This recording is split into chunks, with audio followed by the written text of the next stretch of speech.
संपूर्ण महाराष्ट्राच्या कानाकोपऱ्यामध्ये फिरून संस्कारांची रुजवणूक करणाऱ्या संस्कार मूर्ती अपर्णाताई रामतीर्थंकर यांचे शेवटचे संस्मरणीय भाषण खास विचारवेलच्या दर्शकांसाठी. आई असतो संस्कार, आई असते वेदना, आई असते संवेदना, आई असतो परमेश्वराच्या होकाराचा आवाज.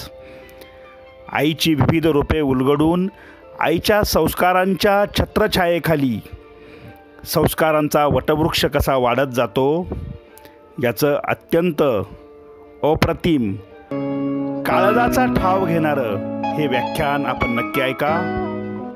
व्हिडिओ आवडल्यास लाईक व शेअर करायला विसरू नका. आपले चॅनल सबस्क्राईब करा.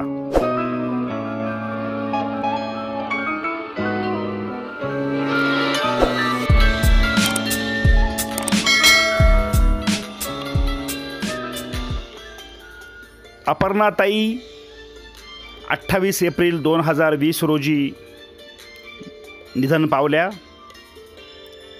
त्यांच्या कारकिर्दीतलं संस्कारांचं पुष्प गुंफणारं हे शेवटचं अत्यंत काळजाचा ठेवा घेणारं हे व्याख्यान शेवटपर्यंत नक्की ऐका. परमपवित्र अशा माझ्या मातृभूमीला पहिल्यांदा नमस्कार. संतांच्या पुण्यभूमीत माझा जन्म झालाय हे माझं खूप मोठं भाग्य आहे. परमेश्वरांनी जर मला पुढे जाऊन चुकून कधी विचारलं तुला पुढचा जन्म मी कुठे देऊ, तर परमेश्वराला मी अनेक वेळा बजावून सांगणार आहे. ज्या हिंदुस्थानात देशाला आई मानलं जातं, ज्या हिंदुस्थानात आई वडील आणि गुरुजनांना देव मानलं जातं, ज्या हिंदुस्थानातली कुटुंब व्यवस्था संपूर्ण जगात सर्वश्रेष्ठ आहे, अशा हिंदुस्थानात कट्टर देशाभिमानी, कट्टर राष्ट्राभिमानी म्हणून मला पुन्हा पुन्हा जन्माला, जिनी मला जन्म दिला, जिनी मला वाढवलं, जिनी मला तिच्या गरिबीची झळ आयुष्यात एकदाही लागू दिली नाही.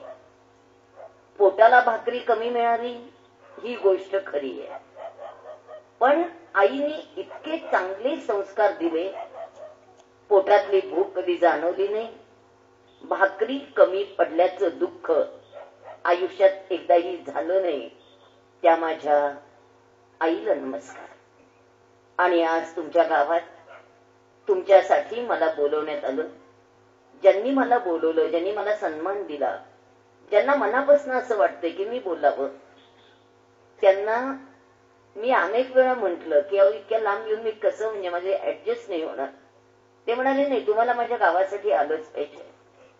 आणि ज्यांनी मला खूप विनंती करून तुमच्या समोर बोलण्याची संधी दिली, मी आदरणीय रमेश भाऊ शिरसाट यांचे मनापासून धन्यवाद व्यक्त करतो.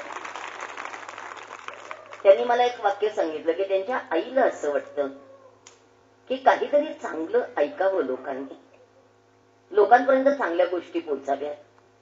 कीर्तन प्रवचन होतच असतात, पण त्याच्यापेक्षाही काही वेगळं आता काळाची गरज जी आहे ती काळाची गरज म्हणून मी बोलावं.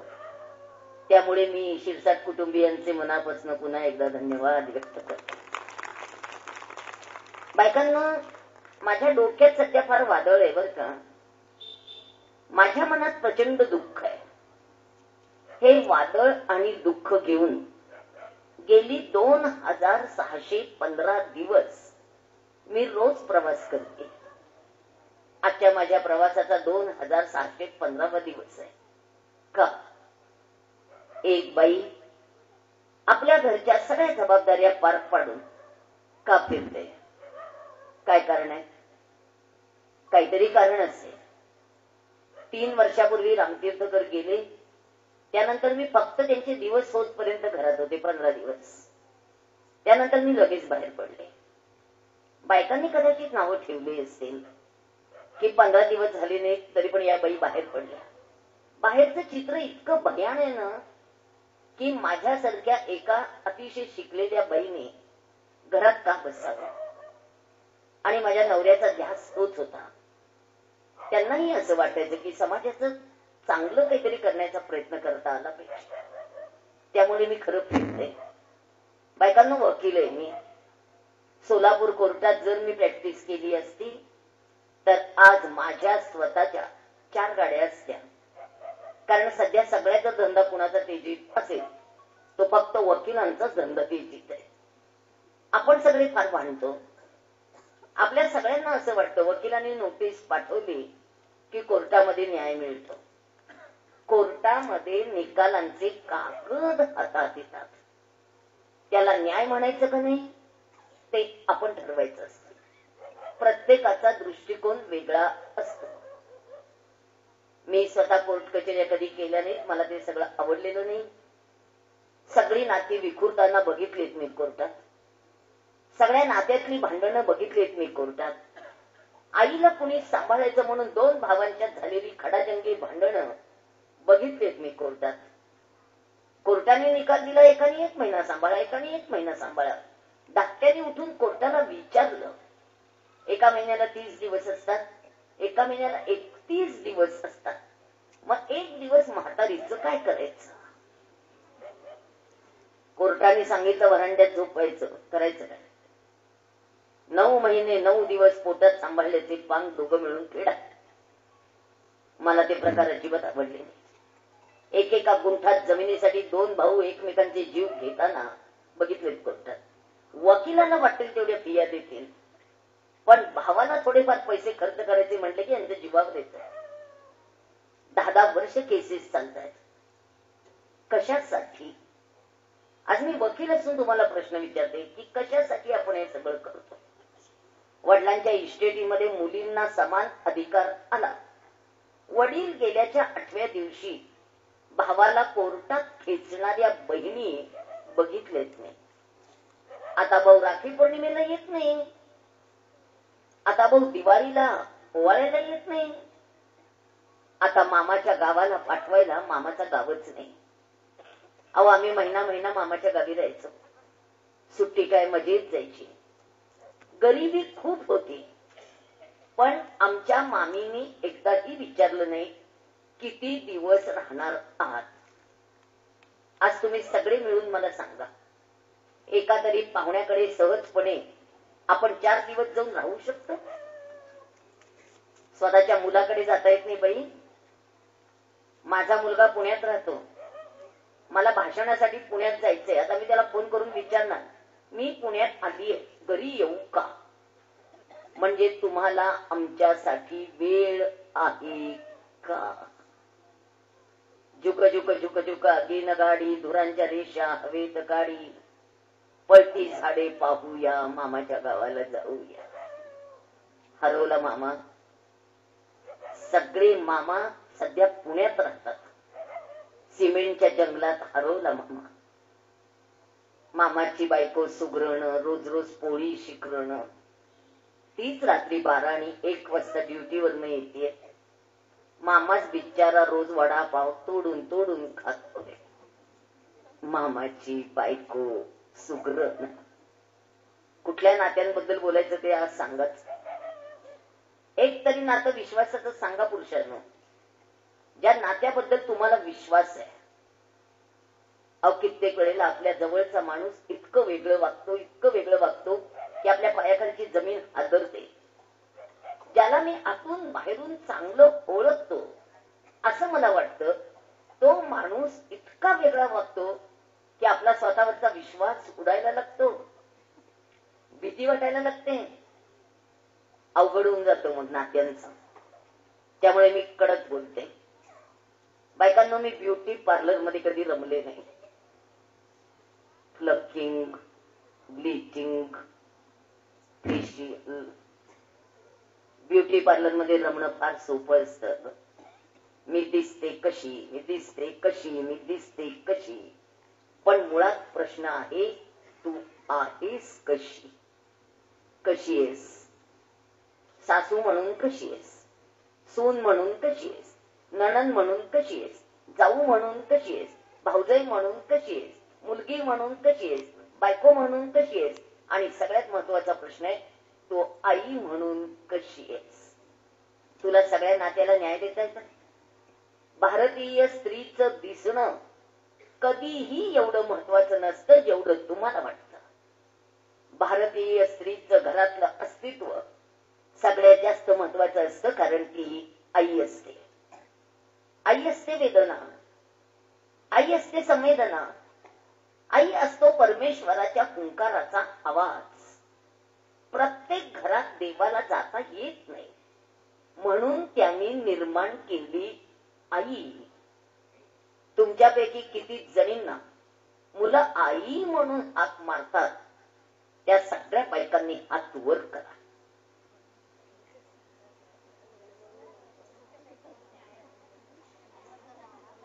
बाकी सगळ्या मम्मी. इंग्रजांच्या पोटी टेम्स नदीच्या काठी लंडनला जन्माला आलो आपण. मम्मी आकाशासारखी विशाल ईश्वरासारखी सुंदर आमची आई का केली तिची मम्मी? कुणी दिले अधिकार तुम्हाला? का धर्मापासून लांब नेलीत मुलं? का संस्कारांपासून लांब नेलीत मुलं? का मुलांना आज तुमची किंमत वाटत नाही? का मुलांना तुमच्याबद्दल प्रेम वाटत नाही? का मुलं आज तुम्ही एखादी वस्तू आणून दिल्यानंतर त्याच्याबद्दल कृतज्ञता व्यक्त करत नाहीत? आज मुलांना असं वाटतं की आई वडिलांनी करायचं म्हणजे ते कर्तव्यच आहे त्यांचं. बायकांनो, तुम्ही आईची मम्मी करून खूप गोंधळ केलाय. 2 शब्द आहेत. तुम्ही म्हणाल 2 शब्दांनी काय होणार आहे? खूप मोठा फरक पडणार आहे. खूप मोठा फरक पडतो. 2 माणसं बदलली, 2 माणसं बिघडली. तुम्ही सगळ्यांनी मिळून आज विचार करा. 2 माणसं बदलायला नको होती, ही 2 माणसं बदलली आणि संस्कारांवर परिणाम झाला, संस्कृतीवर परिणाम झाला, धर्मावर परिणाम झाला. ही 2 माणसं बदलायला नको होती. एक बदलली आई आणि दुसरे बदलले शिक्षक. बायकांनो, आईमध्ये एक शिक्षक असतो, तो कायम जागा ठेवावा लागतो. आपण 24 तास आई असतो. तुम्ही उठता कशा, बसता कशा, बोलता कशा, वागता कशा, मुलांसमोर कशा येता, फॅशन किती करता, कपडे कसे घालता, नातेवाईकांशी कशा वागता, शेजाऱ्यांशी कशा वागता, तुमच्या घरातल्या माणसांशी वागणं कसं आहे, तुमचा स्वभाव किती रागीट आहे, तुम्ही किती कडक आहात, तुम्ही किती प्रकारे हट्टीपणा करता, मुलांचं तुमच्याकडे बारीक लक्ष असतं. मुलं नेहमी आईचंच अनुकरण करत असतात. मुलं वडिलांचं अनुकरण कधीच करत नाही. माझा मुलगा दिसायला अगदी त्याच्या वडिलांसारखा आहे, पण तो स्वभावाने सगळा पूर्णपणे माझ्यासारखा आहे. कारण 17 तास तो माझ्या बरोबर आहे. झोपण्यापुरता तो फारफार त्याच्या वडिलांजवळ असायचा, पण बाकीचे सगळे तास तो माझ्या बरोबर होता. त्यामुळे माझा स्वभाव जसा आहे तसाच त्याचा स्वभाव आहे. अतिशय छान मुलगा आहे तो. त्यांनी माझं अनुकरण केलं. माझ्यात त्याचं प्रतिबिंब आहे, त्याच्यात माझं प्रतिबिंब आहे. बायकांना समजून घ्या. मुलांच्या पुढे वागताना संयम लागतात, नियम लागतात आणि ते पाळावे लागतात. आमच्या आई वडिलांच्यात काय संबंध आहेत आम्हाला कधी आयुष्यात कळले नव्हते. आमच्या दोघांच्यात काय संबंध आहेत आमच्या मुलांना कधी कळले नव्हते. आणि आज तुम्ही तरुण नवरा बायको मुलांच्या समोर कसंही वागता. आज त्या मोबाईलवर सेल्फी काढायचा, त्या मुलांच्या समोर सेल्फी काढायचा. छोट्या छोट्या मुलांना काय कळतं ग? सोशल मीडिया खूप मोठा झालाय, मलाही कळतं. मलाही कळतं हे सगळं आवश्यक आहे, पण इतकंही आवश्यक नाही की आपल्या घरातले संस्कार संपवते. 18 वर्षाच्या मुलीने मला एक पत्र लिहिलंय. अपर्णाताई नमस्कार, मी तुम्हाला पत्र लिहायचं कारण असं, माझी आई सध्या इतकी नटते, ती अतिशय डार्क लिपस्टिक लावते, नखांना वेगवेगळे हिरवे निळे नावाची नेलपेंट लावते. मला तिचं नटणं अजिबात आवडत नाही. तुम्ही तिला समजावून सांगायला या की तिने नटायचं नाही. आईला समजावून सांगायला जायचं की मुलांच्या समोर तू नटू नकोस, मुलांच्या समोर तू वाटेल तशा ब्लाऊजच्या फॅशन करू नकोस, मुलांच्या समोर तुझे कपडे व्यवस्थित असले पाहिजे. हे आईला समजावून सांगायचं. मी गेले होते समजून सांगायला. बायकांनो, मला कुणी बोलवलं ना की मी लगेच जात असते. मी समजावून सांगायला गेले, 8 तास समजावून सांगत होते. 8 तास.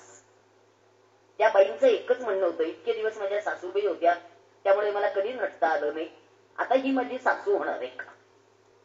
बायकांनो, एक वाक्य घरी गेल्यानंतर मोठ्या अक्षरात लिहून ठेवा. आपली मुलं जेव्हा मोठी होत असतात, आपल्यातली बाई शिल्लक नसते, आपल्यातली आई शिल्लक असते. त्या आईला न्याय द्यायला शिका. ती आई आम्हाला सुंदर पाहिजे, आईने आईसारखं दिसलं पाहिजे आणि आईने आईसारखं असलंच पाहिजे. आई आम्हाला आईसारखीच हवी आहे.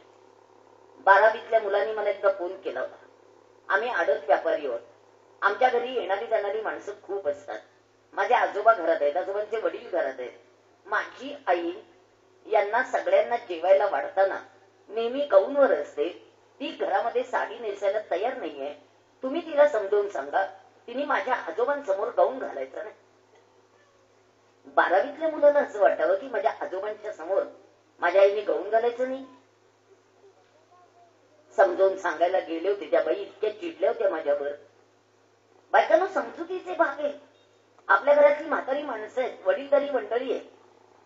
आपण किती जरी पुढे गेलो, किती पुढाकार घेतला, कितीही पुढारलो, तरी सुद्धा आपल्या आतमधलं हे भारतीय संस्कृतीचं वलय आहे ना, ते विसरून नाही चालत. सोपं नाहीये ते इतकं. बायकांनो, मी तुम्हाला हात जोडून सांगते की आज तुमची मुलं मोठी होत आहेत. 21व्या शतकाकडे जग चाललंय. वातावरण वेगळं आहे. त्या वातावरणात आईला भान असायलाच हवं वागण्याचं. संयम पाहिजे आणि नियम पाहिजे. संयम आणि नियम असतील ना, संस्कार होणारच आहे. आणि दुसरे बदलले शिक्षक. इथं जर कोणी शिक्षक असतील तर त्यांना मुद्दाम सांगते, शिक्षकांमध्ये एक आई असते, ती कायम जागी ठेवावी लागते. आईमध्ये जसा शिक्षक असतो तशी शिक्षकांमध्ये आई असते. त्यामुळे सगळ्या पुरुष शिक्षकांनो, पानपट्टीच्या दुकानावर उभे राहिलेले शिक्षक मुलांच्या श्रद्धास्थानांना धक्के लावत असतात, हे एकाही शिक्षकांनी कधीच विसरता कामा नये. एक जण वाईट वागला तर 100 जणांना दोष येतो, हे पण एकाने सुद्धा विसरता कामा नये.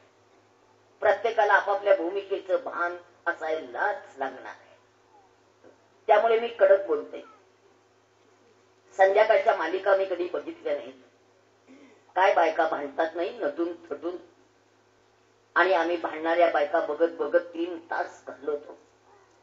आज देश धोक्यात, त्याची कुणाला काळजी नाही. सगळीकडनं संस्कार धोक्यात आले, त्याची कुणाला काळजी नाही. आज धर्म धोक्यात, त्याची कुणाला काळजी नाही. काश्मीर पासून कन्याकुमारी पर्यंत हजारो मुली आज बेपत्ता आहेत. एकदा जाऊन बघा पोलीस स्टेशनला. कुठल्याही पोलीस स्टेशनला जा, कुठेही चोरी दरोड्यांच्या केसेस नाही आहेत सध्या. सगळ्यात जास्त केसेस पोरी मिसिंगच्या आहेत. सगळ्यात जास्त केसेस पोरी मिसिंगच्या आहेत. तुमचा हा जिल्हा कुठला आहे? तो नाशिक येतो. नाशिक जिल्ह्याची परिस्थिती आज जर मी तुम्हाला सांगितली, तुम्हाला एकाला मांडी घालून बसता येणार नाही अशी परिस्थिती आहे. किती गेल्या मुली घरातनं? का गेल्या मुली घरातनं? आई वडिलांच्या हृदयावर पाय देऊन मुली जातातच कशा घरातनं? बायकांनो, 100 प्रश्न मनाला विचारून बघा. म्हणून मी कडक बोलते. पुरुषांनो, मला एक आवाज गेली अनेक वर्ष ऐकू येतोय. तो तुम्हाला का नाही ऐकू येत? जो आवाज मला ऐकू येतो तो खरं तर पुरुषांना ऐकू आला पाहिजे. त्या आवाजामुळे मी अस्वस्थ आहे. त्या आवाजामुळे मला झोप येत नाही. त्या आवाजामुळे मी रात्र रात्र जागी आहे. कोणता आहे तो आवाज जो झोपू देत नाही? आणि तो आवाज आहे भारतीय संस्कार, भारतीय संस्कृती, भारतीय कुटुंब व्यवस्था. सगळ्याची मृत्यू घंटा वाजायला लागलेली आहे. आज आपण सगळेजण शेवटच्या टप्प्यात आहोत. पुढच्या 10 वर्षात एकही घर अस्तित्वात असणार नाही. आज घराच्या इमारती मोठ्या झाल्या. आज घरं सजवली, आज घरं नटवली, घरामध्ये टाईल्स आल्या, पण घरात राहणाऱ्या माणसांची संख्या 2 वर आली. शासनाने आम्हाला बजावून सांगितलं हम दो हमारे दो. आम्ही शासनाला सांगितलंय हम दो हमारा एकच. काका नाही, आत्या नाही, मामा नाही, मावशी नाही, भाऊ नाही, बहीण नाही, दुःख सांगायला कुणी नाही, सुख ऐकायला कुणी नाही. आणि आई वडील गेल्यावर त्यांच्या प्रेताजवळ बसून रडायला मुलांना आता वेळ नाही. तुम्हाला सगळ्यांना सांगायला मला लाज वाटते. आज माझ्या संस्थेतर्फे सोलापुरात 200 म्हाताऱ्या माणसांना घरपोच डबे जेवायला पाठवले जातात, ज्यांना मुलं जेवायला घालत नाहीत. आज मी 84 अशी जोडपी सांभाळते ज्यांची मुलं अधिकारी आहेत, पण आईला डायबिटीसची गोळी मिळत नाहीये. आदर्श शिक्षिका पुरस्कार मिळालेली सून स्वतःचा डबा तयार करून शाळेत जाते, पण सासऱ्याच्या नावाची भाकरी करत नाहीये. 76 वर्षाचा तो म्हातारा डायबिटीसचा पेशंट असलेला सासरा सकाळी संस्थेच्या दरवाजात रडत उभा असतो. रडत. शुगर कमी झालेली असते, हातपाय लटलट कापत असतात, घाम फुटलेला असतो, त्याला एक शब्द बोलता येत नसतो, डोळ्यातलं पाणी वाहत असतं, पोटाला हात लावत असतो. काय करायचं तुझी सून? मी त्यांना एकदा म्हटलं, तुमची सून शिक्षिका आहे ना, सांगा ना समजून. कळत नाही कुटुंबातली नाती, नात्यांचं महत्व. त्या म्हाताऱ्याला लापशी खायला घातल्याशिवाय आम्हाला कोणालाही काम करता येत नाही. आदर्श शिक्षिका पुरस्कार. काय करायचे त्यांचे पुरस्कार? ज्यांना नाती कळत नाही, नात्याचं महत्व कळत नाही, आपली माणसं कळत नाही, माणसांची किंमत वाटत नाही, त्यांच्या पुरस्काराची किंमत आम्हाला का वाटावी? बायकांना तुम्हाला 5 प्रश्न विचारणार आहे मी आता. मला त्या 5 प्रश्नांची उत्तर तुम्ही बायकांनी द्यायची. 50% आरक्षण आहे ना, बोला. आणि कुणी असं म्हणू नका आम्ही ग्रामीण भागातल्या आहोत, आम्हाला बोलायची सवय नाही. इतर वेळेला तुम्ही खूप बोलता, मलाही माहिती आहे. पण आज माझ्या 5 प्रश्नांची उत्तर तुम्ही द्यायलाच हवी. सावित्रीबाई फुले यांनी शिक्षणाचं दार आम्हाला मोकळं करून दिलं. सावित्रीबाईंना खात्री होती, एक बाई शिकली कुटुंब सक्षम होणार आहे, एक बाई शिकली कुटुंब समर्थ होणार आहे, एक बाई शिकली तिच्या संवेदना इतक्या महत्वाच्या की एकत्र कुटुंब पद्धती टिकूनच राहणार आहे. सावित्रीबाईंनी फार मोठ्या विश्वासाने आपल्याला शिकवलेलं आहे. माझा प्रश्न असा आहे, जे शिक्षण आम्हाला सावित्रीबाई फुले यांनी दिलं, त्या शिक्षणाचा उपयोग आम्ही कुटुंब व्यवस्थेसाठी चांगल्या पद्धतीने करून घेतलाय का? हो का नाही? विचार करून उत्तर द्या. शिक्षणामुळे मुलींमध्ये नम्रता आली, शिक्षणामुळे मुलींचा अहंकार कमी झाला, शिक्षणामुळे मुलींना कळायला लागलं सासरी गेल्यानंतर सासू सासऱ्यांचा मान ठेवायचा असतो, शिक्षणामुळे मुलींना कळायला लागलं दुसऱ्याच्या घरात गेल्यानंतर आपल्याला तडजोड करावी लागते, शिक्षणामुळे मुलींना कळायला लागलं आपले आई वडील जेवढे महत्वाचे आहेत तेवढे नवऱ्याचे आई वडील सुद्धा महत्वाचे असतात, शिक्षणामुळे मुलींना कळायला लागलं घरातनं पळून गेल्यानंतर आपल्या बापाला समाजात ताठ मानेने उभं राहता येत नाही. काय दिलं शिक्षणाने? शिक्षणाने फक्त पॅकेज दिलं, पॅकेज. माझ्या मुलीला 1 लाख रुपये पगार आहे, माझ्या मुलीला 50,000 रुपये पगार आहे. तुमच्यापैकी किती आयांनी मुलींना सांगितलंय शिक्षणाबरोबर घर सुद्धा तेवढंच महत्वाचं असतं? करा हातवर. ज्या बायकांनी सांगितलं त्यांनी हातवर करा. शिक्षणाबरोबर घर सुद्धा तेवढंच महत्वाचं असतं. काय झालं? खेड्यात राहत आहे ना, सगळे हात वर यायला पाहिजे होते, 2-3च हात वर नाही सांगितलं. फक्त मुलींना सांगितलं तुला इंजिनियर व्हायचंय, तुला डॉक्टर व्हायचंय, तुला MS करायचंय, तुला अमेरिकेला जायचंय. पण तुमच्यापैकी एकाही आईने सांगितले नाही की बाई तुला घर सांभाळायचंय, घरच्या जबाबदाऱ्या असतात, संस्कार जपावे लागतात, हे सगळं बायकांच्या हातात असतं. का नाही सांगितलं? माझ्या आईने मला सांगितलं बाबा. आणि म्हणून आज मी तुमच्याशी बोलणार आहे. कुठल्या नात्याने बोलू ते सांगा. मी वकील आहे, कायदा सांगू? पण मी बायकांना कायदा सांगणं बंद केलंय. जिच्यावर अन्याय होतो तिच्या हातात ढाल म्हणून कायदा दिला. बायकांनी त्या कायद्याची तलवार केली. सासू एवढंस बोलली चालत्या महिला मंडळाकडे.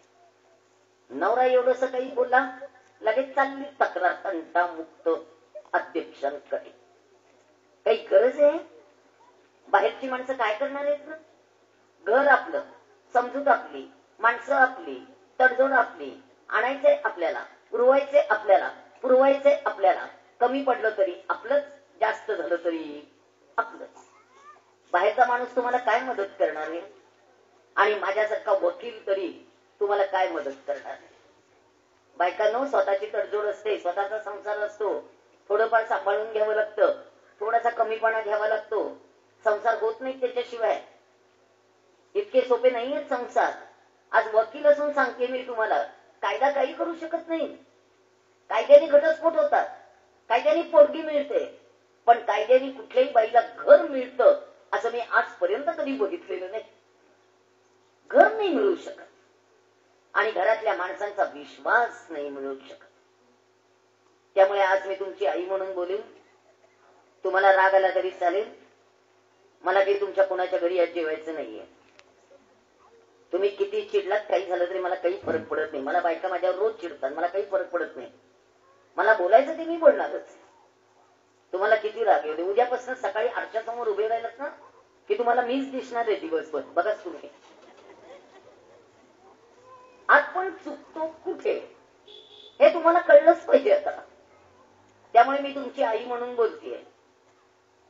अगं, ज्या सासूनी 40 वर्ष संसार केलाय, जिनी स्वतःची हौस मौज मारून मारून मारून तुझ्या नवऱ्याला मोठं केलंय, आज सगळ्या सुनांनो जे वैभव भोगताय ना, त्याचा पाया सासूचे कष्ट आहेत हे एकाही सुनेनी कधीच विसरता कामा नये. कधीच विसरायचं नसतं. आज दागदागिने घालताय, आज चांगल्या साड्या नेसताय, पण सासूनी 2 साड्यांवर दिवस काढलेत बाई.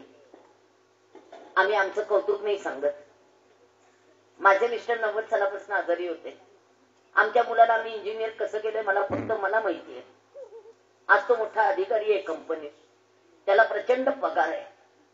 सुनेला म्हणायचं नाही, भाजीला तेल थोडस कमी घाल ग, नाचू नकोस, 4 चपात्या वाया घालवू नकोस, त्याचा पुस्करा करून सकाळी खाता येईल, वाया नको खातो. रात्री फ्रीज मध्ये कणिक मळून ठेवलीस, त्याच्या चपात्या आधी कर, नंतर नवीन कणिक मळ. बोलायचं नाही, अधिकार नाही. सगळ्या सुनांनो, सासूच्या अधिकारावर चर्चा करू आज आपण. सासूला अधिकार आहे का नाही बोलायचा? मी पण सासू आहे. वकील जरी असले तरी मी पण सासू आहे. मी त्या भूमिकेतनं चालली आहे आता. त्यामुळे मी आज तुमची आई म्हणून बोलतेय. मी मूळ साताऱ्याची आहे. सातारा माझं माहेर आहे. वकील असलेल्या आजोबांच्या घरातला माझा जन्म आहे. पण वकिलांच्या घरात कुटुंब नियोजन पोचलं नव्हतं. माझे वडील आणि त्यांची 11 भावंड एवढं मोठं कुटुंब आहे.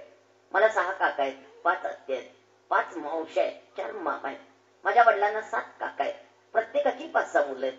मी लहान असताना आमच्या घरात राहणाऱ्या माणसांची संख्या 50 ते 60च्या घरात होती. गरिबी होती, पण गरिबीत समाधान होत. आज तुमच्या श्रीमंतीत समाधान आहे? आज इतका पैसा मिळवत आहे, समाधान कुठे? आमच्या गरिबीत आमचं समाधान होतं बाई. बायकांनो, मी माझ्या आईला कधी कुठे बाहेर जाताना आजपर्यंत बघितलेलं नाही. आणि मी माझ्या आईला कधी एका जागी बसून शांतपणे पोटभर जेवताना पण बघितलेलं नाही. मी माझ्या आईला पहाटे 5 पासून रात्री 12 पर्यंत सतत कष्ट करतानाच बघितलंय. पण मी तिला एकदाही चिडलेलं बघितलं नाही. मी तिला एकदाही रागवलेलं बघितलं नाही. कधीही भांड्यांचा आवाज स्वयंपाकघरातनं बाहेरच्या खोलीपर्यंत ऐकू सुद्धा आला नाही. समईतली वाद जेवढ्या शांतपणे तेवते तशी आई आयुष्यभर बघितली. तेवते शब्द वापरला, जळते नाही. जळणारी वाद जळून जाते, तेवणारी वाद अखंड प्रकाश देत राहते. मी तेवणारी आई बघितली. आई कडक आहे, शिकलेली नाही, शाळेत गेलेली नाही, पण तिला लिहिता वाचता येतं. अजून माझी आई आहे, 89 वर्षाची आहे, अजून तेवढीच कडक आहे, पण आता निजून असते, तिला बरं नसतं आता. पण तिचा कडकपणा तेवढा काही कमी नाही झालेला. माझ्या आईने लहानपणापासून मला मुलगी असल्याचं भान दिलंय. माझ्या आईने मला दिवसात 100 वेळा बजावून सांगितलंय, बाई मुलगी आहेस, पुढच्या पिढीची आई आहेस. बाई तू मुलगी आहेस, पुढच्या पिढीचा वारसा आहेस. बाई तू मुलगी आहेस, संस्कार करण्याची जबाबदारी तुझी आहे. बाई देवाने नवनिर्मितीचा मान फक्त तुला दिलाय. विचार कर, तो मान इतका सुंदर आहे, त्यामुळे तुला समृद्ध आई व्हायचंय. बाई तू मुलगी आहेस, तू मुलगी आहेस, मी मुलगी आहे, हे माझ्या आईने दिवसात मला 100 वेळा बजावून सांगितलंय की मी मुलगी आहे. आणि आज तुम्ही मुलींना उलट ऐकवताय. मी माझी मुलगी मुलासारखी वाढवणार आहे, तो माझा मुलगा आहे, तो माझा मुलगा आहे. जेवढ्या मुलींच्या आया तुम्ही माझ्या समोर आहात आता, उजवा हात असा हृदयावर ठेवा. ठेवा ठेवा म्हटलं की ठेवायचं. आणि तुमच्या आत्म्याला विचारा, मुलगी मुलासारखी वाढवता येते कशी? तिला देवाने दिलेला मातृत्वाचा अवयव काढून टाकणार. तिच्या वाहणाऱ्या दुधाच्या अमृताच्या धारा ज्याच्यातनं महापुरुष घडतात त्या बंद करणार. तिची खंबीरता काढणार, तिची कोमलता काढणार, तिची क्षमाशीलता काढणार, तिची शालीनता काढणार, तिची सृजनशीलता काढणार, अगं तिची सहनशीलता काढणार, तिच्यातल्या संवेदना काढणार, तिचं वात्सल्य काढणार, तिचं ममत्व काढणार, तिचं पावित्र्य काढणार, तिचं मांगल्य काढणार, तिचं शील काढणार, तिचं चारित्र्य काढणार, तिचं समर्पण काढणार, तिचा त्याग काढणार. बायकांनो तिचं काय काय काढणार? देवानी बायकांना पुरुषांपेक्षा 100 गुण जन्माला येताना जास्त दिलेले. आपण का पुरुष व्हायचं? अगं या सगळ्यांना शरीर बलदंड दिलंय, मन कमकुवत दिलंय. आपल्याला शरीर नाजूक दिलंय, मन खंबीर दिलंय देवाने. खंबीर मन. एक बाई नवरा गेल्यानंतर आपली 5 पोरं खंबीरपणे वाढवू शकते. वाळवंटासारखं एकटं आयुष्य काढण्याची धमक एका बाईमध्ये देवाने दिलेली आहे. पुरुषांना विचारा, बायकोच्या पाठीमागे एक तरी पोर यांना सांभाळता येतं का? पुरुष एकटे राहू शकतात? एक दिवस माहेरीचा घराला कुलूप लावून, कुलूप उघडून घरात येत नाही. या कट्ट्यावर त्या कट्ट्यावर, या मित्राकडे त्या मित्राकडे कुठेतरी वेळ काढत बसतात. पुरुष एकटे राहायला घाबरतात. आपण एकटे राहायला अजिबात घाबरत नाही. आपण पालीला घाबरतो, झुरळाला घाबरतो, उंदराला घाबरतो, छोट्या छोट्या गोष्टींना घाबरतो. पण डोंगरासारख्या संकटाला बाई कधीच घाबरत नाही, हे पक्क लक्षात ठेवा. ताकद लक्षात घ्या, शक्ती लक्षात घ्या आणि मुलींना मुलींसारखंच वाढवा. तिला मुलगा करण्याच्या भानगडीत पडू नका. तिच्यावर सगळे संस्कार मुलींसारखेच झाले पाहिजे. तिच्या स्त्री सुलभ भावना जाग्या ठेवा. मुलगी अतिशय छान वाढवावी लागते बाई. तिला 100 वेळा बजावून सांगा की तू मुलगीच आहेस बाई. तिला खूप शिकवा, तिला सगळ्या कार्यक्षेत्रात पाठवा. तिचे हात आकाशाला जाऊ लागू दे. तिच्या हातात बंदूक द्या, तिला बंदूक चालवायला येऊ दे, तिला विमान चालवायला येऊ दे, ती सगळ्या कार्यक्षेत्रात जाऊ दे. पण तिला भान द्या, ती मुलगी आहे. मुलगी असल्याचं भान द्यावंच लागणार आहे. आणि माझा सगळा पुढचा प्रश्न मुलींच्या वडिलांसाठी. जेवढे मुलींचे वडील आज तुम्ही माझ्या समोर आहात, माझ्या एका प्रश्नाचं उत्तर तुम्ही द्या. तुमची मुलगी तुम्ही मुलासारखी वाढवणार आहात, मग तिचं लग्न कुणाशी करायचं? मुलाशीच करणार आहात ना? मग 2 पुरुषी वृत्ती संसार करू शकतात. एक देवाने घडवलेला पुरुष आणि एक आपण घडवलेला पुरुष. देवाने घडवलेला पुरुष 4 दणके घातल्यावर ऐकतो. आपण घडवलेला पुरुष कुणालाही ऐकत नाही. आज मी तुमच्या समोर ठामपणे सांगू शकते, हल्ली मुली आई वडिलांचं सुद्धा ऐकत नाहीत, अजिबात ऐकत नाहीत. आणि सगळ्या मुलींच्या वडिलांना पुरुषी वृत्ती संसार करू शकत नाहीत. दोघांचे इगो आडवे येतात, दोघांचे अहंकार आडवे येतात. मी मोठा का तू मोठी, माझा पगार जास्त का तुझा पगार जास्त, मी एटीएमचा माझा हे दाखवणार नाही, मी माझा नंबर तुला अजिबात देणार नाही, माझा बँक बॅलन्स तुला मी कळवणार नाही, माझ्या पगारातले पैसे मी तुझ्यासाठी खर्चच करणार नाही. ही काय भांडण आहेत नवरा बायकोतली? आज आर्थिक व्यवहारावरनं भांडण आहेत. छोट्या छोट्या गोष्टींसाठी घटस्फोट होत आहेत. आज तुम्हाला सगळ्यांना सांगायला मला लाज वाटते, 3,40,000 अर्ज आज घटस्फोटाचे पेंडिंग आहेत. एवढी घरं पत्त्याच्या बंगल्यासारखी कोसळणार आहे.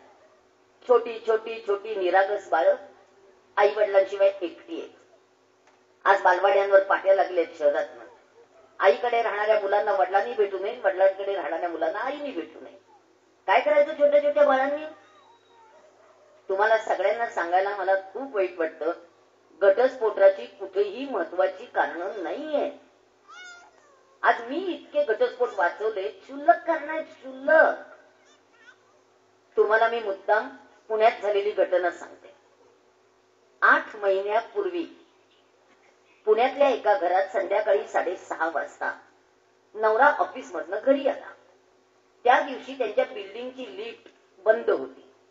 तो 7 जिने चढून वरती आला. नवरा 10 तासांनी परत आलाय.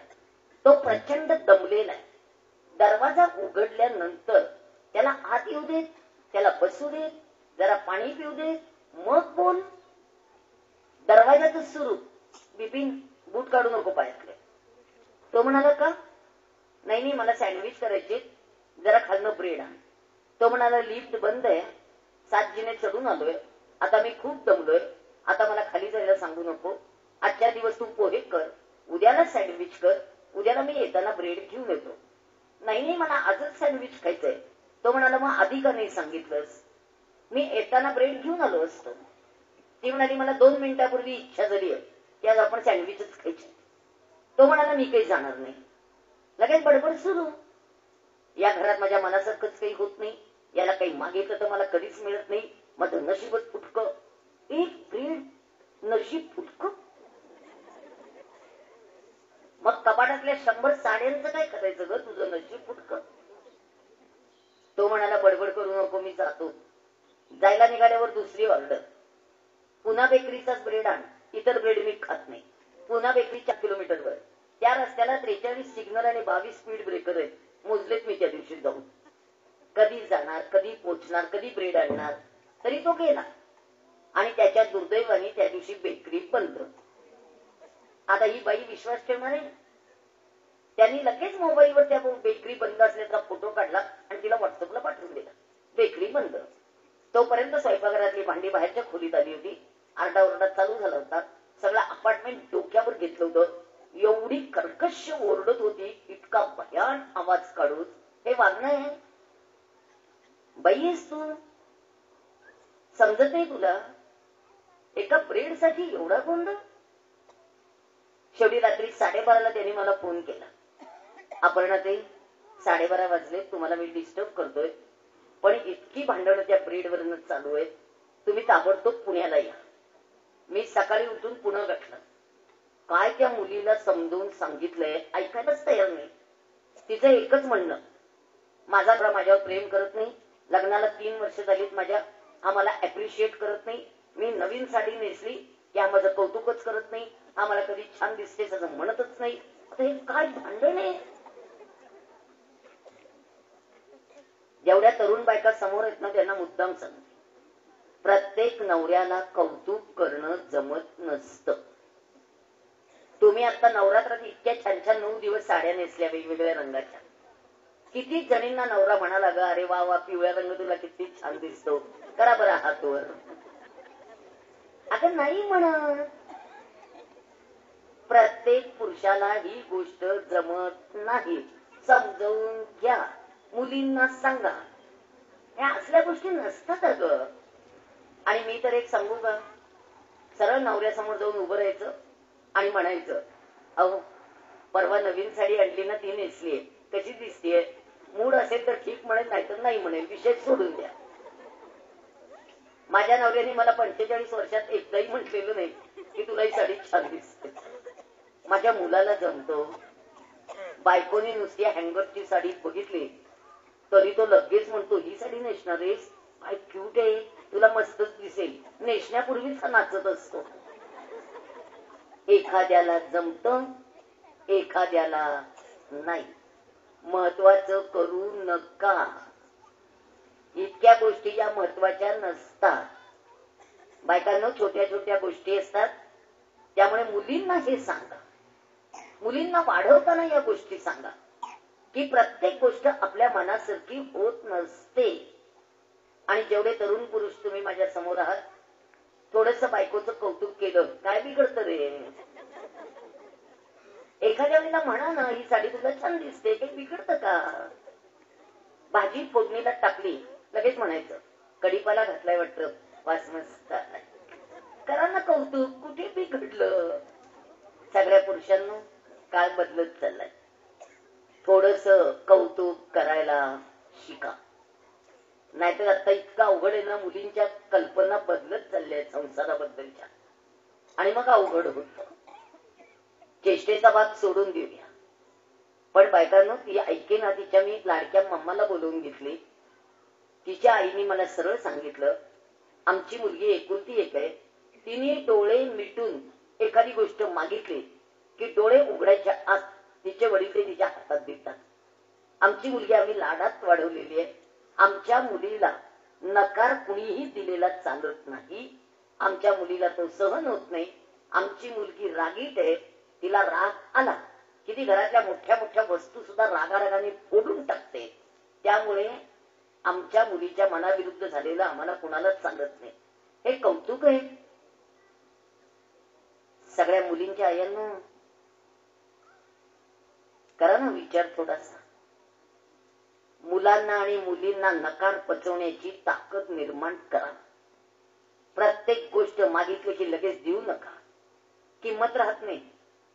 आणि तुम्ही एक वाक्य उद्यापासून अजिबात बायकांनी म्हणायचं नाही, आम्हाला मिळालं नाही, लेकरांना मिळालं पाहिजे. तुम्हाला काय मिळालं नाही ग. आई वडिलांनी, गरीब आई वडिलांनी काय द्यायचं तेवढं दिलंच आहे ना. मांजरपाटाच्या कापडाचं एक परकर पोलक वर्षभरात एकदा मिळायचं. आम्ही ते घालायचं, नटायचं नटायचं नटायचं, ते चुरगळायचं. आई तांब्यात गरम पाणी घालून द्यायची, म्हणायची याला इस्त्री सारखं फिरवा. आम्ही ते फिरवायचं. पुन्हा राखी पौर्णिमेला तेच घालायचं आणि पुन्हा नटायचं.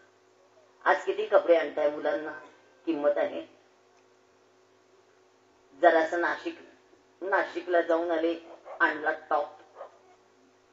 जरासं पुण्याची चक्कर झाली की तुळशी बागेतनं आणला टॉप. पण समाधान काही टॉप नाही. आज मुलांना समाधान आहे. तुमच्या मुलांना दिवाळी माहिती आहे. आम्हाला वर्षाकाठी दिवाळीला एक कपडा मिळायचा, आणि आज तुमच्या मुलांना दिवाळी कुठे माहितीये. दर 2 महिन्यांनी एक नवीन कपडा येतोच आहे. चिवडा लाडूचा वास आला तरी सुद्धा आम्ही कासावीस व्हायचो. आई ग चिवडा करणार आहेस का, आई ग घासभर दे ना. आई म्हणायची नैवेद्य दाखवल्यावर मिळेल. आज तुमच्या मुलांना काही त्याचं कौतुक पण नाहीये ग. बायकांनो, याला दोषी कोण, आपण ठरवूया. मागितल्याबरोबर प्रत्येक गोष्ट जर हातात मिळणार असेल लगेच, तर मुलांना त्याची किंमत कधीच वाटणार नाही, चुकून सुद्धा वाटणार नाही. म्हणून सगळ्या तरुण मुलांना कॉलेजला जाताना वडिलांच्याकडनं पैसे घेऊन जायचे, आणि 10 रुपयाचा तो वडापाव पटकन खाल्ला जातो. पण 10 रुपये मिळवायला वडिलांना किती कष्ट झाले याचा मात्र विचार मुलं करत नाहीत. 10-15 रुपये रोजचे खर्च करणं खिशाला परवडतं. विचारा ना वडिलांना एकदा, तुमचं बजेट काय आहे, तुमचं महिन्याचं बजेट काय आहे. त्या मुलांसोबत बोला ना वडिलांशी. बोलत नाही. कुणी असा विचार करत नाही की आपल्या वडिलांची परिस्थिती नेमकी काय आहे. त्या आईला मी इतकं समजून सांगितलं, त्याने ऐकलं नाही. पोरगी त्या घेऊन गेले. आज 8 महिने झाले पोरगी पाठवलेली नाहीये. आता घटस्फोटाची नोटीस आली आहे. नोटिशीत सरळ लिहिलेलं आहे, तुमच्या घरात आमच्या मुलीच्या मनाविरुद्ध प्रत्येक गोष्ट होते. आमच्या मुलीला मान दिला जात नाही. आमच्या मुलीच्या मनासारखी कुठली गोष्ट तिला मिळत नाही. सबब आम्हाला मुलगी तुमच्या घरात नांदवता येणार नाही. एक ब्रेड घटस्फोटाचं कारण. काय पाया पडते रोज मी त्या बाईंच्या. रोज फोन करते, रोज नमस्कार करून सांगते, असं करू नका, असं करू नका. ऐकत नाही. सगळ्या मुलींच्या आयांनो आणि मुलांच्या आयांनो, मुलांचे आणि मुलींचे राग जोपासू नका. माझ्या मुलाला राग येतो, माझ्या मुलाला राग येतो. बरा राग येतो तुझ्या मुलाला तर त्याचा राग त्याच्या बायकोला किती त्रासदायक होत असतो हे माहितीये का तुला? आणि सगळ्या सासवा एक वाक्य कायम म्हणत असतात, तो रागीट आहे ना, मग तू गप्प बस. सुनेने का गप्प बसायचं दरवेळेला तुझं पोरग रागीट आहे म्हणून? मुलांचे राग लहानपणातच जोपासू नका. त्यांना राग अजिबात येऊ देऊ नका. की रागत असतील मुलं कोपऱ्यात बसवा, जेवायला घालू नका, राहू देत बसून तसेच. राग येतो म्हणजे काय? नाही चालणार. आम्ही आमच्या आईवर कधी रागवलो नाही. आईने जे काही दिलं ते मुकाट्याने खाल्लं. आता एवढी सगळी मुलं तुम्ही माझ्यासमोर बसलायत, लहान आहात खूप. पण एक प्रश्न मी या छोट्या मुलांना विचारणार आहे. उत्तर खरं द्यायचं, अजिबात खोटं उत्तर द्यायचं नाही. मुलांना प्रश्न आहे. आणि इथे बसलेल्या जर लग्न ज्यांची झाली नाहीत अशा ज्या मुली आहेत त्यांना सुद्धा प्रश्न आहे हा.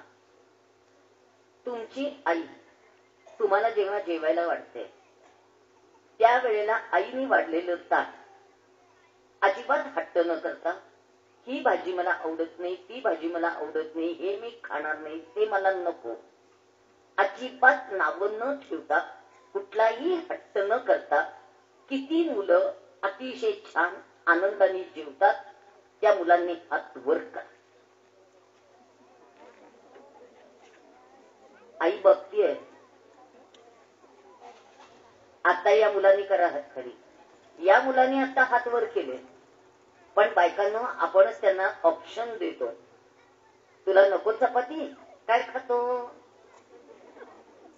तुला आवडत नाही का ते? बर, साखर देऊ, तूप देऊ? ऑप्शन का देता? पानात जे वाढलंय ते खायला का नाही सांगत? आणि हल्ली बाहेरचं खाण्याचं एक प्रमाण फार वाढलंय. परवा मी एक अट घातली, अट. आता ती अट तुम्हाला पूर्ण करता येते का बघा. आमच्याकडे जेवायला एक बाई सवाष्ण म्हणून मला बोलवायच्या होत्या. मी अट अशी घातली, ज्या बाईंनी कधीही हॉटेलमध्ये खाल्लेलं नाही अशा बाईंनी माझ्याकडे सवाष्ण म्हणून जेवायला यावं. सगळ्या बायकांना फक्त एक आजी सापडल्या. त्या म्हणाल्या की अगं मी कधी हॉटेलात खाल्लं नाही. आजी खूप वयस्कर होत्या पण आजी आल्या जेवायला. तुम्हाला पण हसायला आलं ना अट ऐकून? हल्ली बाहेरचं खाण्याचं प्रमाणच वाढलंय. काय करणार आहात तुम्ही? अगं अन्नाचे सात्विक परिणाम संपवलेत तुम्ही. जे अन्नाचे सात्विक परिणाम असतात ते राहिले नाहीये आणि ते टिकवून ठेवणं आपल्या हातात असतं. माझ्या आईने ना खरं ती शिकलेली नव्हती पण तिने अनेक गोष्टी खूप छान सांगितल्या.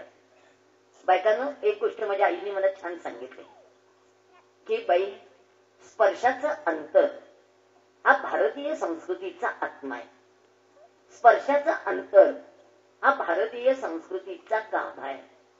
मला त्यावेळेला हे अर्थ कळले नव्हते, आता कळतात. अगं पूर्वी मुली 12व्या वर्षी मोठ्या व्हायच्या आणि त्यांचं लग्न आपण 14व्या वर्षी 15व्या वर्षी करायचं. आई वडिलांची मुलींना सांभाळण्याची जबाबदारी फक्त 3 वर्षांची होती. 12व्या वर्षी पोरगी शहाणी व्हायची, 15व्या वर्षी तिचं लग्न. आता तुमची मुलगी हे बाहेरचं जेवढं खाताय वेगळं वाकडं, ब्रेड खातोय, नूडल्स खातोय, त्याच्यामुळे तुमच्या मुलीचे हार्मोन्स बदलत चालले. आज तुमची मुलं आणि मुली लवकर मोठे होत आहेत. आज तुमची मुलगी 9व्या वर्षी शहाणी होतीये.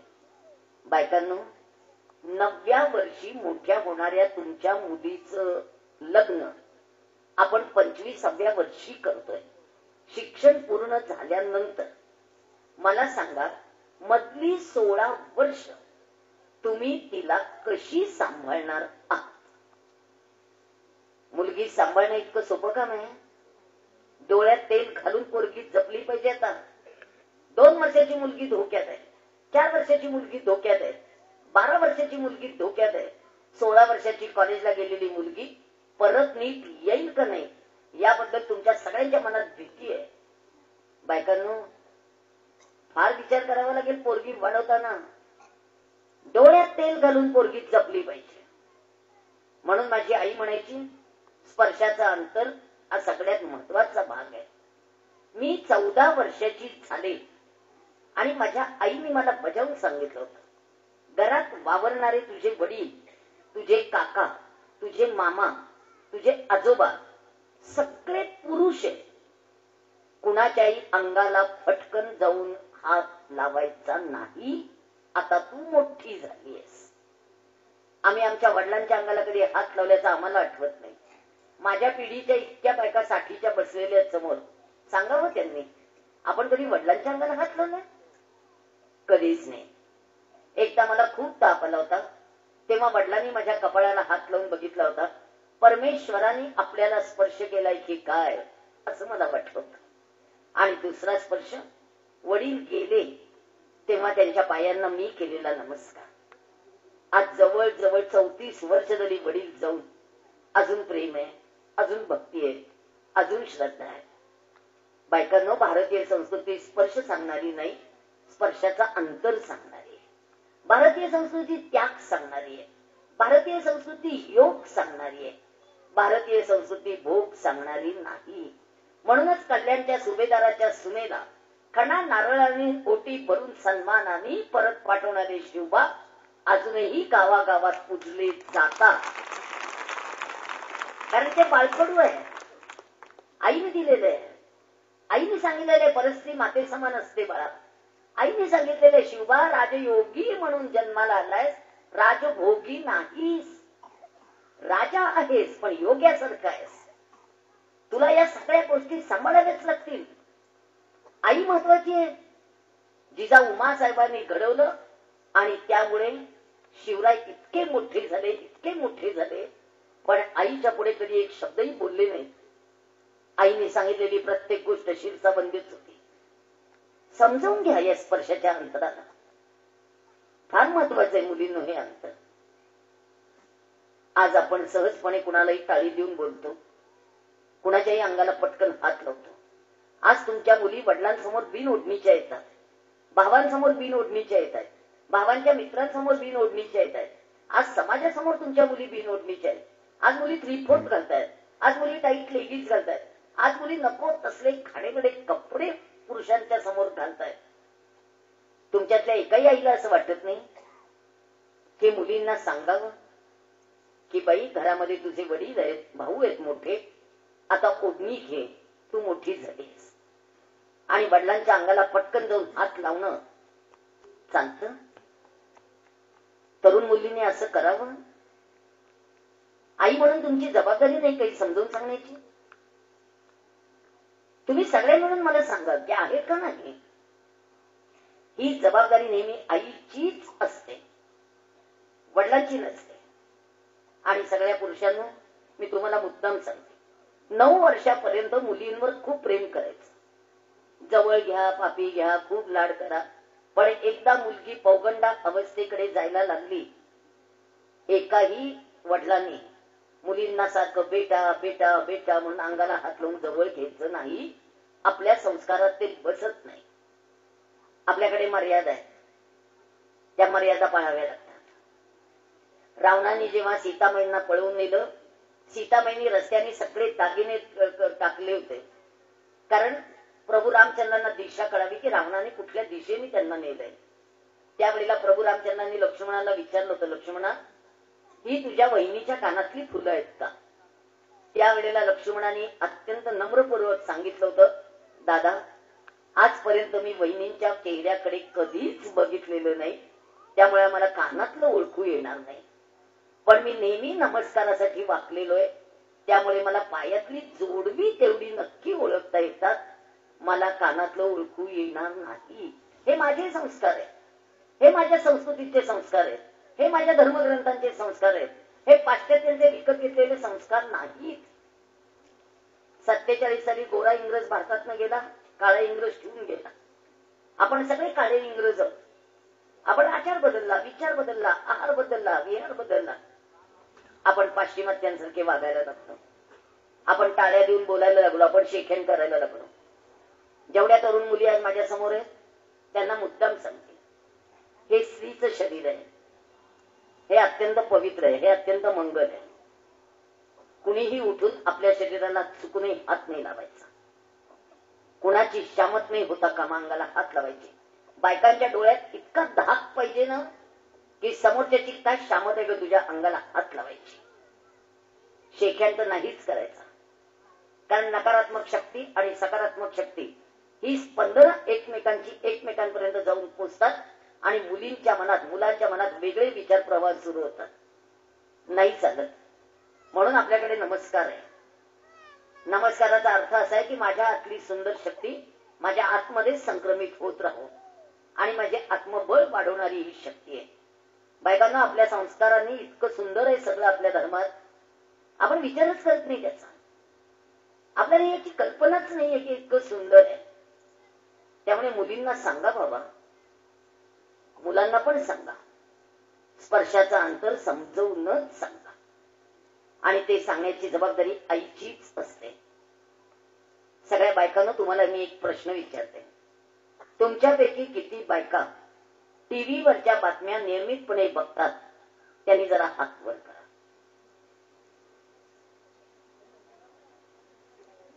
बापरे, का ग? आज तुमची मुलगी तुम्हाला शिकायला बाहेर गावी पाठवायची. रत्नागिरी, धुळे, नंदुरबार, कोल्हापूर, सांगली, इकडे नाशिक, आज मुलगी कुठेही शिकायला पाठवायची. तुम्हाला असं वाटत नाही की बाहेरच्या जगात काय चाललंय ते आपल्याला समजावं? का नाही वाटत? तुम्हाला फक्त एवढंच माहितीये, आपण आपली सगळी सुख मुलांना देतोय, पण मुलं काय करतात याचा कधी विचार केलाय? आज त्या पाश्चिमात्य लोकांप्रमाणे आपण बेडरूम स्वतंत्र केलेत प्रत्येकाचे, पण त्या बेडरूम मध्ये मुलं काय करतात, रात्रभर का जागतात, कुणाशी बोलतात, कॉम्प्युटरवर काय बघतात, नेटवर जाऊन काय नको ते बघतात. आज मुलं चॅटिंग कुणाशी करतात, व्हॉट्सअपवर कुणाकुणाचं चॅटिंग चालू आहे. आज आपल्या मुली कुठे गुंतलेल्या आहेत, तुमची जबाबदारी नाही. आज तुम्हाला सांगायला मला खूप भीती वाटते. आज मी अनाथाश्रम चालवते. 0 ते 6 वयोगटाची बाळं मी सांभाळते. एकेका दिवसाचं बाळ आम्ही पोटाला लावून सांभाळतोय. पण बायकांनो, आमच्यापर्यंत पोचणारी बाळं ही नकळत्या वयामध्ये झालेल्या चुकीमुळे, मुलींच्या चुकांमुळे झालेली बाळं आहेत. आज 14 आणि 15 वर्षाच्या मुली आमच्याजवळ बाळ आणून देत आहेत. आईला समजत नाही, आईने विचार नाही करायचा. मला ती आई सांगते परवा, काय आमचं पोट लागलंय पाठीला, आम्हाला काही दिवसभर कष्ट करावे लागतात, आमच्या घरात काही लक्षच नसतं, म्हणून मुलांकडे लक्ष नाही. आपली मुलं कुणाशी बोलतात, कुठे जातात, काय करतात, आईने लक्ष ठेवलं पाहिजे, वडिलांनी सुद्धा ठेवलं पाहिजे. आणि पुरुषांनो, मला तुमचा राग काय येतो माहितीये का? तुम्ही घरासाठी वेळच देत नाही. तुम्हाला किती काम असू दे, मुलांसाठी अर्धा तास द्यायला नको? मुलांचं काय चाललंय विचारायला नको? आणि मुलांना कित्येक वेळेला अशी परिस्थिती असते, मुलांना मनातलं सांगायचं असतं, कुणाला सांगणार आहे? जेवढे आता सुशिक्षित पालक समोर आहेत त्यांनी खरं विचार करा. आता मी तुम्हाला रमेश भाऊंनाच विचारते. रमेश भाऊ, तुम्ही बिल्डिंग कॉन्ट्रॅक्टर आहात. दिवसभरात तुम्ही तुमच्या मुलांसाठी दिवसातले, आठवड्यातले किती तास देऊ शकता? एक अर्धा तास तरी द्यायला पाहिजे. आपल्या मुलांशी बोलायला पाहिजे. आपल्या मुलांना काय पाहिजे ते कळलं पाहिजे. आपल्या मुलांच्या संवेदना आपल्याला समजल्या पाहिजे. किती प्रकार नको ते घडत आहेत. आकाशवाणीवर एक जाहिरात येते रोज, तुम्ही ऐकताय की नाही मला माहित नाही. आमचा मुलगा रोज कॉम्प्युटरवर असतो, तो खूप छान कॉम्प्युटर शिकलाय, तो आमच्या घरातला पहिला इंजिनियर आहे. आणि त्याचं शेवटचं वाक्य असेल, कॉम्प्युटरवर तो खूप छान स्वतःला डेव्हलप करतोय असं आम्हाला वाटत राहिलं, आणि तो कधी आतंकवाद्यांची शिकार झाला आम्हाला कळलंच नाही. कोण आहे याच्या पाठीमागे? आज काय चाललंय कॉम्प्युटरच्या माध्यमातून? बायकांनो, हे सगळं भयान चित्र आहे. मी तुम्हाला आणखीन एक गोष्ट सांगू. आज मुली घरातनं जेव्हा पळून जातात त्यावेळेला त्या मुली वाचवण्याचं काम मी सध्या करते. पण तुम्हाला सांगायला मला भीती वाटते, लाज वाटते, वाईट वाटतं. पोलीस स्टेशनला मुलगी आणल्यानंतर अक्षरशः वडील पाय धरून नमस्कार करून तिला विचारतात, बेटा असं का केलंस, बेटा असं का केलंस. तेव्हा रडणाऱ्या वडिलांकडे बघून मुली सरळ सांगतात, या माणसाला मी ओळखत नाही, या माणसाला मी आयुष्यात कधी बघितलेलं नाही. इतका बदल तुमच्या मुलींच्यात होऊ शकतो. आई आहात तुम्ही, तुम्ही खेड्यात राहत असला, दिवसभरात खूप काम असतं मला कळतं, पण इतकंही काम नसतं की मुलांकडे लक्ष द्यायला. खूप विचार करा ग बायकांनो, तुम्ही खूप विचार करा, आणि तो विचार तुम्हाला करावाच लागेल. माझ्या न शिकलेल्या आईने जर एवढा मोठा विचार केला असेल तर तुम्हाला तो विचार का नाही करावा लागला. माझ्या आईने मला बायकांचे महत्वाचे 5 गुण सांगितले. माझ्या आईने मला सांगितलं, बाई किती शिकू देत, ती बाहेरच्या जगात यशस्वी होते, पण ती घरात यशस्वी होईल याची खात्री देता येत नाही. बाहेर मुख्याध्यापिका असलेली बाई चांगली सून असेलच याची खात्री देता येत नाही. त्यामुळे शिक्षणाबरोबर बायकांच्या अंगी महत्वाचे 5 गुण असावेच लागतात. आईने मला 5 गुण सांगितले महत्वाचे, तेच गुण आज मी तुम्हाला सांगणार आहे. सगळ्यात पहिला गुण, आईने मला जवळ घेतलं, तोंडावरनं हात फिरवला आणि आई मला म्हणाली, तू आमच्या दोघांची मुलगी आहेस, तू आमच्या दोघांचा श्वास आहेस, तू आमच्या 4 भिंतीचा विश्वास आहेस, तू माझ्या उमरेची मर्यादा आहेस आणि तू माझ्या घराची प्रतिष्ठा आहेस. तू अतिशय चांगली मुलगी असलं पाहिजेस. वडील जेव्हा बाजारात पिशवी घेऊन जातात, वडिलांना ताठ माने